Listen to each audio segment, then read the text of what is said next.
Assalamualaikum warahmatullahi wabarakatuh. Kembali lagi di channel ini teman-teman. Nah, hati-hati bagi Anda para keluarga penerima manfaat atau KPM ya, memasuki pencairan tahap ketiga atau triwulan ketiga di tahun 2026 ini. Pemerintah melalui Kementerian Sosial melakukan pembersihan data besar-besaran ya. Tidak main-main, ada sekitar 7 juta jiwa yang resmi dihapus atau dicoret dari daftar penerima bantuan sosial. Nah, Menteri Sosial Saifullah Yusuf atau Gus Ipul ya ini menegaskan bahwa sistemnya kini semakin ketat.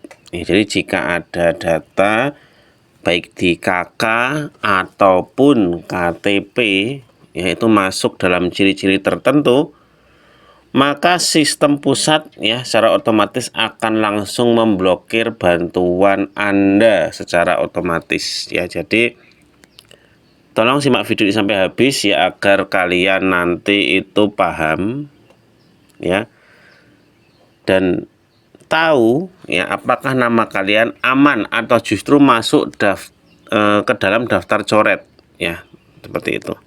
Baik untuk yang pertama ya, ciri yang pertama ya yaitu penghasilan dan aset. Ya, jadi ciri yang pertama itu paling banyak memakan korban adalah adanya anggota keluarga dalam satu kakak ya itu yang memiliki penghasilan di atas UMR atau UMP ya.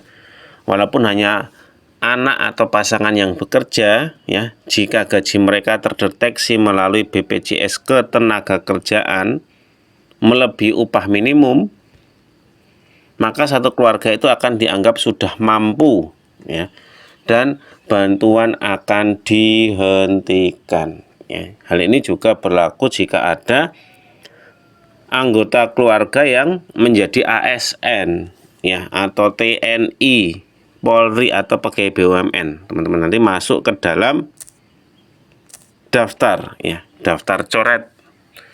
Kemudian ciri yang kedua itu berkaitan dengan aset mewah. Jadi sekarang itu sistem aplikasi di Kemensos itu sudah terintegrasi dengan data Korlantas Polri. Ya, jadi jika ada satu NIK ya atau NIK dalam KK itu ada yang terdaftar sebagai pemilik mobil ya, meskipun itu cuman mobil bekas ya atau mobil angkutan misalkan ya, atau memiliki motor dengan CC yang besar ya, maka status kelayakannya akan otomatis gugur. Jadi hati-hati ya.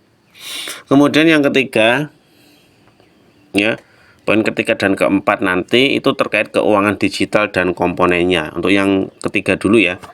Ini ada aturan baru yang sangat ketat di tahun 2026. Jadi riwayat keuangan digital itu seperti mungkin paylater ya ataupun pinjol ya, itu melalui kerjasama dengan OJK ya. Itu pemerintah bisa memantau.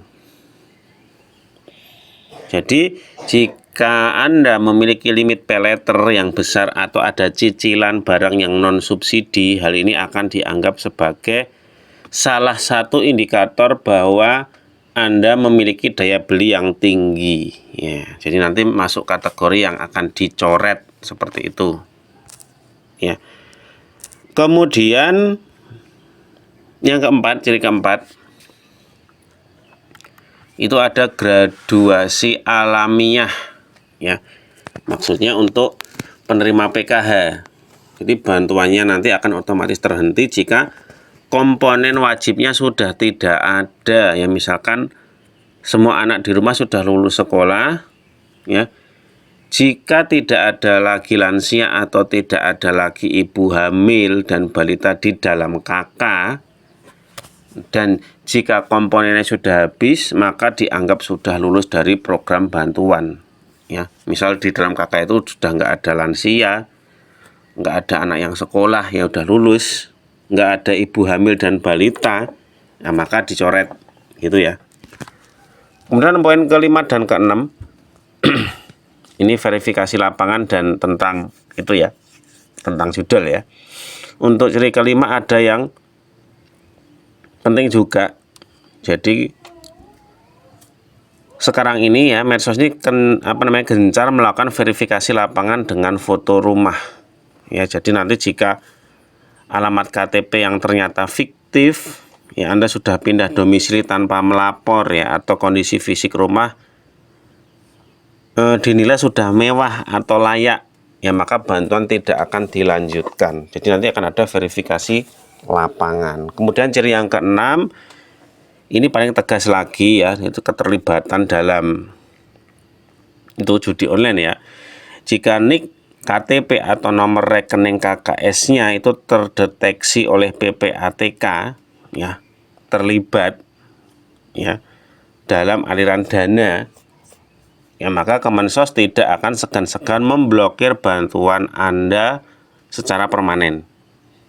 Dan pemerintah ingin memastikan anggaran negara itu hanya sampai pada tangan-tangan yang berhak, ya, benar-benar membutuhkan dan digunakan untuk hal yang bermanfaat. Jadi jangan disalahgunakan ya untuk hal-hal yang tidak baik ya, terutama untuk judi online dan seterusnya, itu tidak baik. Jangan. Jadi yang terakhir ya, bagaimana dan cara memastikannya. Nah, ini yang penting ya. Yang pertama, jangan panik ya, kalian bisa langsung mengecek status Anda melalui HP ya, dicek Kemensos ya. Teman-teman bisa masuk ke situs cek Kemensos ya. Kita cek aja, cek Bansos Kemensos. Nah, gini aja. Oke. Nanti jika udah, teman-teman tinggal memasukkan KTP dan juga lihat apakah nama kalian masuk dalam daftar penerima aktif atau tidak. Di sini ada NIK ya, kemudian huruf kode captcha, kemudian klik cari data. Nanti juga di sini akan ada namanya, caranya kok ya, petunjuk pencariannya ada, tinggal dibaca saja ya. Jika ternyata dicoret padahal kondisi ekonomi masih susah ya atau sulit, maka kalian punya hak untuk mengajukan sanggahan. Caranya melalui musyawarah desa atau kelurahan, atau menggunakan fitur usul sanggah di aplikasi cek bansos secara mandiri. Nanti tinggal dicari menunya, yaitu menu usul sanggah ya. Baik, mungkin itu ya informasi penting mengenai pencoretan bansos tahap 3 di tahun 2026. Dan bagikan video ini ke grup-grup ya, ke keluarga kalian, ke tetangga ya, agar tidak ada yang salah paham. Terima kasih sudah menyimak. Selamat beraktivitas, salam sehat dan sukses selalu. Assalamualaikum warahmatullahi wabarakatuh.